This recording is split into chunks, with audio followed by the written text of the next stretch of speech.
Late last year, Target stores suffered one of the biggest security breaches in cyber attack history. Since then, a number of other companies, including Neiman Marcus, have revealed credit and debit card information of their customers has been recently hacked. The latest data breaches have come at Marriott, Holiday Inn, Sheraton, and other hotel properties managed by White Lodging Services. An Oklahoma computer expert says the attacks should be a wake-up call. The Target Corporation has been trying to overcome a public relations nightmare and rebuild consumer confidence since December. As you know, Target recently experienced a data breach resulting from a criminal attack on our systems. To begin, I want to say how deeply sorry we are for the impact this incident has had on our guests, your constituents. That was Target CFO John Mulligan, who recently testified before members of the Senate Judiciary Committee on Capitol Hill.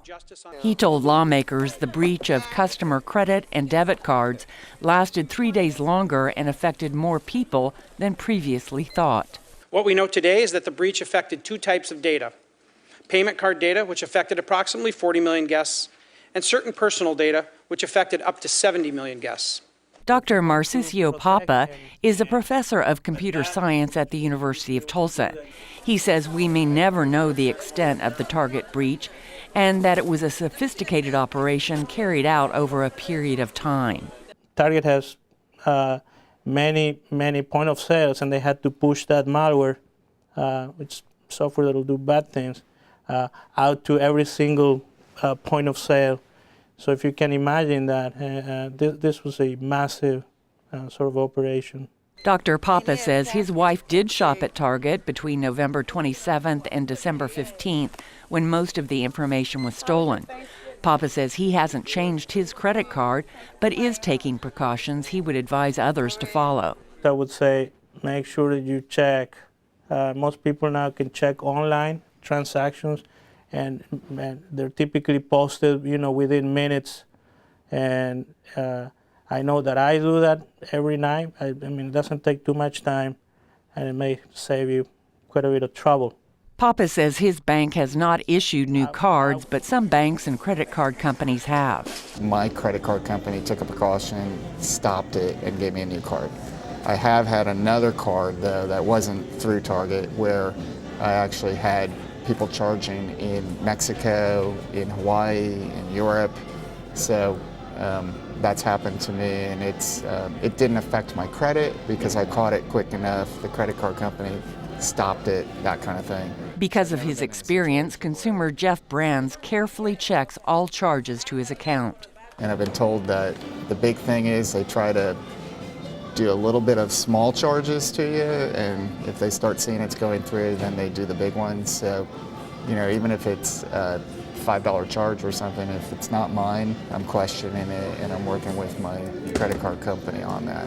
Other consumers are not so vigilant. Our credit card companies protect us. I don't think there's any risk of me being, having a financial loss. I may have to change my credit card number. They call me when they think there's been a fraud, so the odds of me being impacted are pretty low. But many computer experts say the United States needs to do away with the magnetic strips on credit cards which store consumer information. That technology is more than 30 years old. In parts of Europe, digital chips are used on credit cards.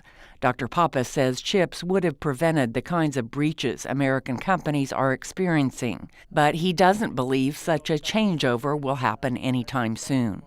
Maybe Congress will need to get involved, probably the banks. So it may take a while, and then we're talking, millions and millions of credit cards that will have to be fabricated and then distributed and all that, and that'll take time, but I think it's the right way to go. Consumer Christy Moore feels credit card security raises a more important issue. The only concern I'd say I have is on a deeper level, maybe, that so much of our identity is out there up for grabs, and that people are able to access it, and what do we do with that? I mean, that's the larger question for me. What do we do about it, and how do we maintain our own integrity individually, but also as a society? Dr. Papa says that is something everyone should be concerned about. Now we're also installing, we're using smart meters in our houses that are capable also of communicating. Home automation systems. So maybe, people just driving by your house could be collecting information on maybe a network that you have in your house. And he says as we become more interconnected, cybersecurity across the U.S. and the world must always be increased and improved.